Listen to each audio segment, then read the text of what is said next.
Hello, I hope you're ready for Unit 2 for Global Health. This is Gail Fraser, and we're going to be talking about the United Nations and human rights and the right to health today. So let me just start by talking again within the global context. We're going to be looking at sub-Saharan Africa. So let's think about Kenya and Tanzania. We have the indigenous tribes. This is the Maasai, and they're a migratory tribe. They move freely between Kenya and Tanzania. They have large herds of cattle, and they just move as the grasses and rains and food availability. So again, when you're trying to do health outreach to individuals that are migratory, they will be participating or accessing health care in Tanzania or in Kenya. They're always on the move. So they have a unique challenge for global health. If you're looking in Southeast Asia or Indonesia, again, this family could be Thai, this family could actually be here in Colombia along the coast. They have no running water. They have their very modest home that's up on stilts because the area frequently floods. Again, the access to water and sanitation is one of the biggest health challenges for this group. So again, every area has unique health problems and challenges. Look at India. I mean, the main thing that you think about with India is overcrowding. So that there's just the huge cities and the massive slum areas that are associated, say, with Mumbai or any of the big cities in India. So you'll see a lot of people migrating out of India because they're trying to escape the circumstances there, where it's a unique global health challenge, especially related to nutrition and the fact that you're interacting with a culture, the Hindu culture, which is vegetarian, so you have special considerations when you're looking at India. Think of the Caribbean. Look at right here at home in Colombia and Ecuador. You have a lot of people that have gone from the southern part of Colombia and have gone into Ecuador, and they've been displaced from their homes, their farms and so on in Colombia. They now are living in shanty towns along the border in Ecuador. It creates a lot of pressure on Ecuador to now support people that are refugees basically from Colombia that are living in Ecuador. So that's a unique global health challenge. And the poverty in Ecuador, even among nationals, is tremendous because again they have the same kinds of problems that we have here in Colombia, that if they're displaced from their homes and their livelihoods of farms, then they live in very shanty towns basically. This young boy lives on a dump, and so I guess his family, they go through and try to recycle materials coming to the dump in order to make money. So when we talk about the power of humanity and we want to make the world different, we want to make changes, positive changes, and that's what the youth organization, The World We Want, supports, the power of humanity. And this was a video that we watched for Unit 1. I believe that each individual can make a positive change, but it's a matter of making that effort to actually contribute to groups that want to improve global health. The idea that through the United Nations they want to protect vulnerable populations, we are trying to protect the human rights. They designed a document which is a promise that we should treat everyone with dignity. So we have poverty in Ecuador is one of the topics we were talking about. This actually could be a fruit and vegetable market in a lot of different places throughout Latin America, Caribbean. This actually looks like a very clean setting. You have a lot of people that are growing vegetables in their home gardens and bringing them to the towns and cities to sell them. In 1948, the United Nations General Assembly proclaimed the Universal Declaration of Human Rights. So that's a long time ago, 1948. That's more than 60 years ago. Yet is that still something that we honor? Is that something that we could say for sure is happening? These rights belong to everyone, universal. And these rights belong to you as well as people that live in Venezuela. Their rights are being trampled on. Their rights, people living in West Africa, they have unique global health challenges, and a lot of them are more vulnerable than others. So if we look at the UN Convention, and I'm hoping you had a chance to read some of the links and PDF files about the Convention for Human Rights. Convention is just a document, and it talks about the inherent dignity and worth of every human being, and the fact that they have inalienable, meaning rights that cannot be taken away, inalienable rights for all members of the human family. So these are fundamental freedoms, and they're to be implemented without discrimination. So it doesn't matter whether I am Muslim, whether I'm Christian, it doesn't matter whether I have darker skin or lighter skin. These are all points that are very important, including gender. So it doesn't matter whether you're a man or a woman, that you should have no discrimination. So we have the covenant or a promise of civil and political rights. We have a covenant that prohibits, they want to eliminate all forms of racial discrimination, and then the elimination of discrimination against women. So these are all important parts of United Nations conventions or documents. We have documents that, against torture and cruel treatment, rights for children, of course, they're a vulnerable population, and migrant workers. Think of the people that might be traveling long distances from Honduras or Guatemala or Mexico to work in Canada or the United States. Many people move from their farms in Central America to North America looking for work, and sometimes these people are not treated fairly, or they aren't even paid. The same thing happens to workers coming from Pakistan and Nepal and India. They're coming to the Middle East to build roads and to help build some of the big tall skyscrapers. They're brought in, and sometimes these workers are not treated fairly. So the right to health, or the human right to dignity and fair treatment, again, these are documents that I hope you've had a chance to read. You're welcome to read the Spanish or the English version, depending on what makes it faster for you. We have to think about human rights for indigenous people also. So in Amazonia, we have the indigenous tribes. When you think of North America, Native Americans in the United States and Canada, the Aborigines in Australia. So there are native populations that have special global health challenges, and we have to consider them in a special way to be able to successfully break down the barriers and provide the health services and access to their right to health. Again, what do we say about people with HIV? They are human. They have a right to health, and so we need to treat them with dignity and respect, even though there's a great trend for discrimination and stigmatizing people with HIV. This is a very controversial issue, and you're welcome to discuss it and challenge it, because they have rights to access to health and being part of our community just like everyone else. Human rights abuses, treating victims with direct human right abuses, injury, or displacing them from their homes. Again, there are lots of ways that these abuses are documented.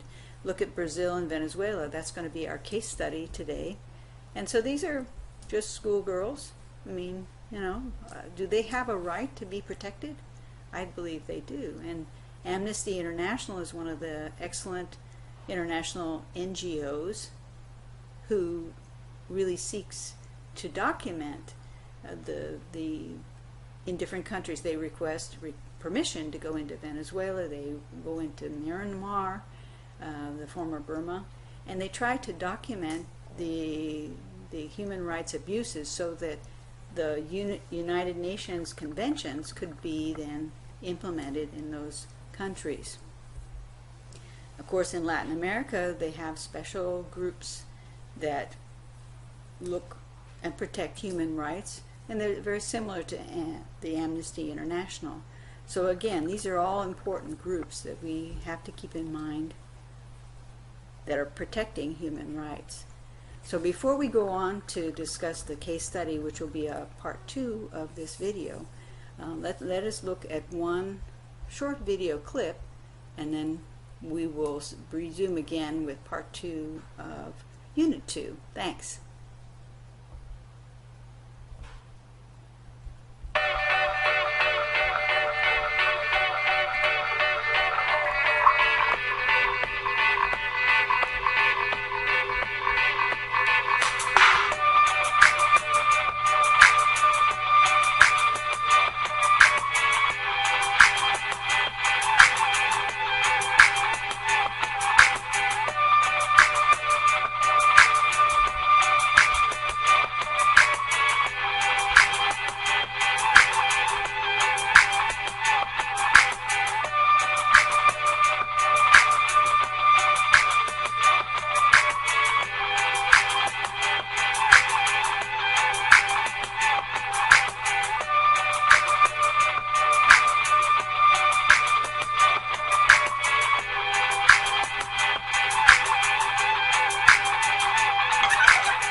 Okay, so let's continue our discussion with Global Health, Unit 2, and this is our case study. And we're going to be looking at Brazil in contrast to Venezuela. And when I actually started doing the research, I thought that we would see more differences. But actually, Brazil doesn't have as good a record for human rights as, say, Colombia or some other countries. So even though they're different, I think that they aren't as different as I had hoped they might be. Brazil, again, there are human rights abuses that are happening in Brazil, although people are legally protected by the Constitution, and that is not true in Venezuela, because over the years, since 1960 right through to the current time, they have created changes in the actual Constitution so that there are fewer protections for individuals in Venezuela. They have what they call a hybrid regime, where they have, it's actually one of the least democratic states in South America. And I know that this is probably, old news to you, because again, you're very aware of what's going on in Venezuela, or many of you might actually, your families might be from Venezuela.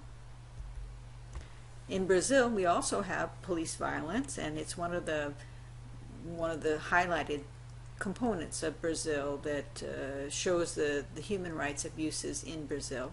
Housing and forced eviction, again, these are happening in Brazil as well as Venezuela, and it's something that happens here in Colombia too, when you're considering the paramilitary or guerrilla groups that force people away from their fincas and their livelihoods. It's the same kind of thing where they're being forced to leave their homes. And people that are now evicted from their proper homes or their rightful homes, they're living in slums, or they join shanty towns, live where there's inadequate sanitation. So these are unique and very special global health challenges.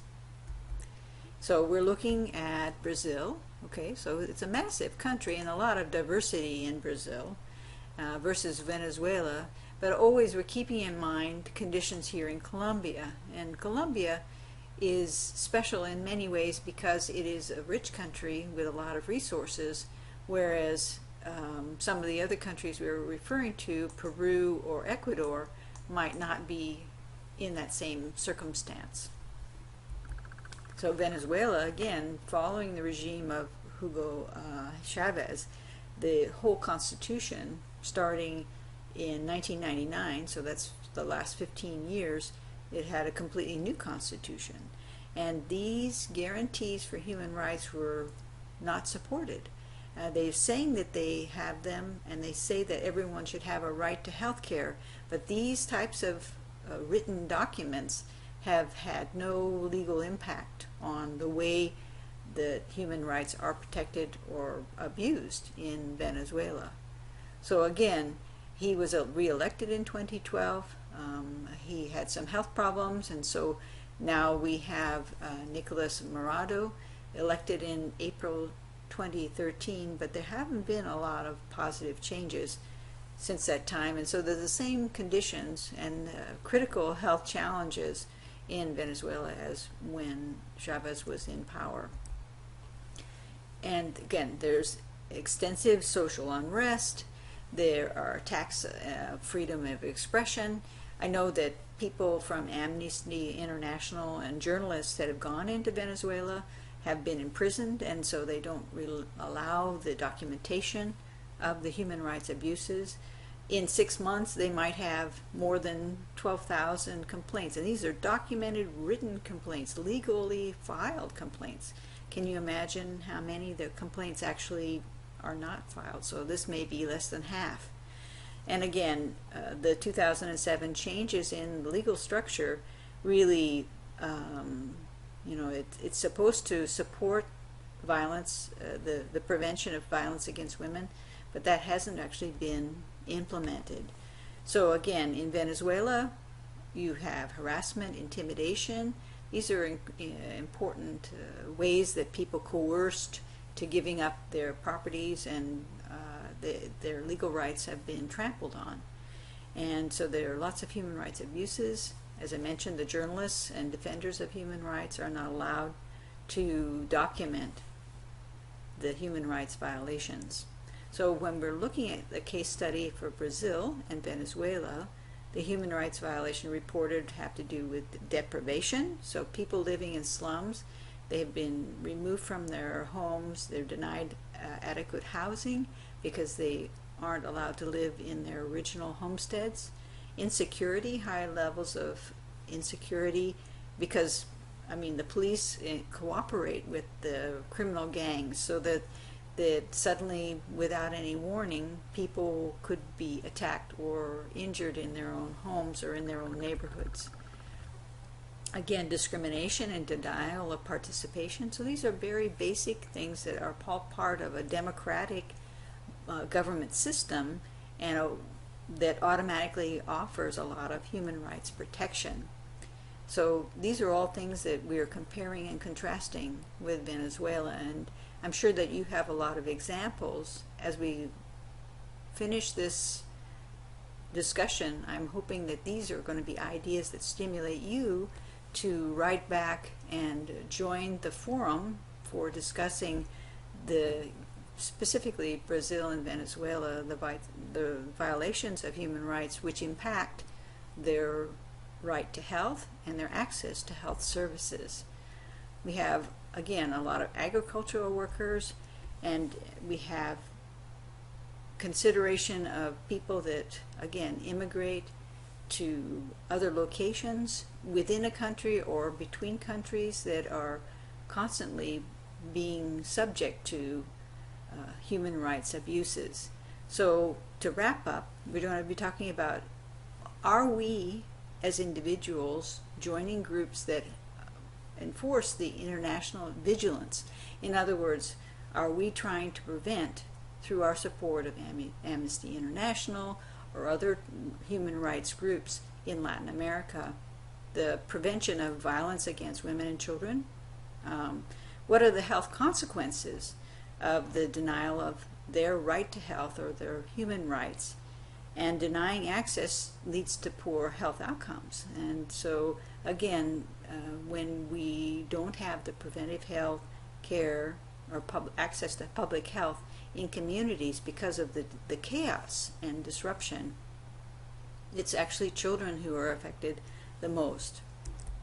So how to choose? Based on human rights policies, would you say Colombia, Brazil, or Venezuela really was stronger? Now we're talking about policies, the documentation within the country, because Colombia has very strong support of human rights, but that does not mean that human rights abuses don't occur. And so in contrast to Venezuela, which actually changed the constitution that reduced some of the protections. And again, the right to health, as it's completely linked to human rights and rights to health. So you can see by denying or the underlying determinants of health. So these are definitions that we looked at, and from your reading in our textbook about community and public health, that these determinants of health, which related to the basics, food, shelter, sanitation, healthy water, healthy environment, and then access to primary health services, they're all related to human rights directly. So our discussion today has to do with the reading that was from the World Health Organization, 25 questions and answers to the right to the human rights and right to health. And I think that that's really a very brief document that helps us see that, as well as the right to health when we're talking about people with HIV or individuals that are vulnerable groups. So migrant workers are a vulnerable group, children, women. So these are all people that need extra protection of our legal system. So our online or in the forum, in-class debate that you'll be submitting your answers to, what are human rights and how is that linked to the right to health? Number 3 is rights-based approach. What is it? What is the rights-based approach to health or global health? And these covenants, these United Nations covenants, how are they outlined within the different policies when we're talking about Brazil, Venezuela, and Colombia? And then the last question has to do with international monitoring. The groups like the Equipo de Derecho here in Latin America, or Amnesty International, different organizations, how are they actually being affected or effective in documenting human rights abuses and then having positive change, that people go in and actually cause those changes to happen.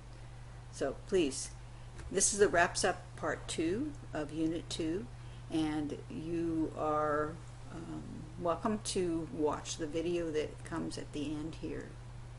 Thanks.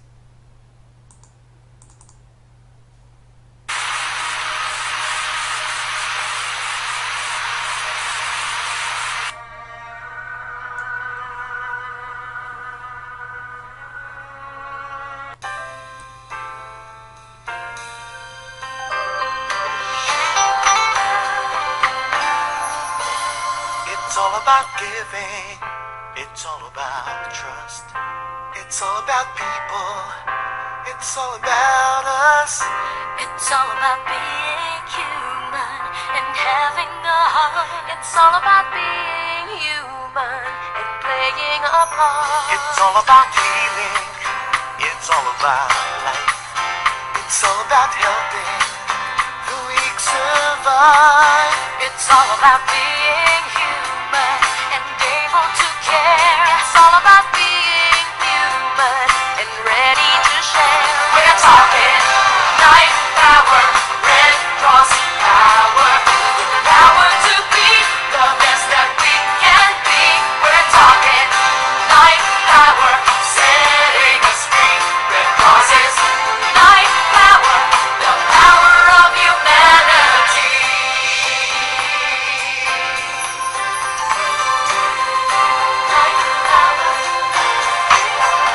It's all about touching and opening doors. It's all about dreaming for those who dream no more. It's all about being human